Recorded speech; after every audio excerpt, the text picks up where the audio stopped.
naša borba za naše srpske svetinje ne prestaje. Mi se upravo nalazimo na području sela Mušutišta.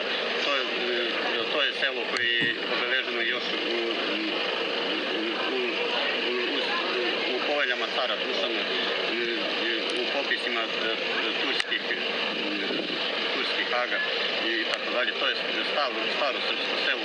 Tu je bilo negde oko 500 domaćinstava, od toga oko 240 srpskih domaćinstava, ali što je najvažnije, to je bilo jedno od mnogih srpskih svetilišta. Na tom selu se prema predanju nalazilo 16 srpskih crkava. Do 1999. godine tu je bilo 5 crkava koji su bilo pod krovom, u kojima se služila liturgija, prosto rečeno, to su bile žive crkve. Među njima su bile najznačajnije, naravno, manastir Svete Trojice, gde smo bili da obeležimo slavu tog manastira danas. Hvala Bogu, okupilo se mnogo naroda, preko 200 ljudi. Nije bilo samo nas ljudi koji smo sa tog područja, nego je došlo ljudi kako sa Kosova i Metohije, tako i ljudi koji tu nisu rođeni. To mi je vrlo drago da ima ljudi koji se vezuju za naše svetinje i iako tu nisu rođeni, dokle god ima takvih ljudi koji ne zaboravljaju te svetinje, postoji i nada da možemo vratiti ono što je izgubljeno. I trudit ćemo se svom snagom i svom silom i tako i bude. Naravno, pored manastira Svete Trojice, tu u blizini desno od nas nalazila se vrlo važna srpska svetinja. To je bio manastir Svete Bogorodice u Miljaniji. To je manastir koji je sazidao kralj Milutin još u srednjem veku i pored njega tu je bila i crkva, naravno, Svetog Spasa, Svete Nedelje i tako dalje.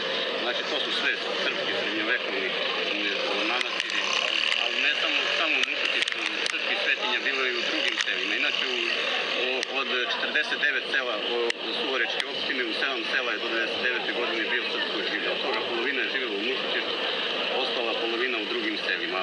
A srpskih crkava bilo je u susednom selu Dvoranu, takođe levo susednom selu Popovljanu, tu je bila crkva Svetog Nikole u Dvoranu, crkva Svetog Spasa, bila je crkva Svetog Đorđa u Dečanu, a naravno bilo je i mnogo crkava koji su još i pre Šiftara rušene. Ja sam inače predstavnik opštinske radne grupe, to je neko kao radno telo koje je UMNIK stvorio da bi pomogao povratak srpskog stanovništva. Naša borba za povratak srpskog stanovništva traje već punih 10 godina.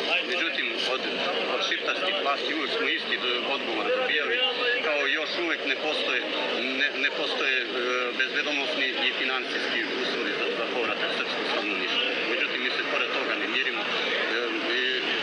Više puta su pravljeni razni planovi za povratak srpskog stanovništva, međutim, svi su se izjalovili, a mi znamo koji je pravi razlog srpsko stanovništvo ovde ne vraća, kako jednom reći, jedan važan potpredsjednik opštine, bezbednosni uslovi su još uvek vrlo krhki ovde i tako da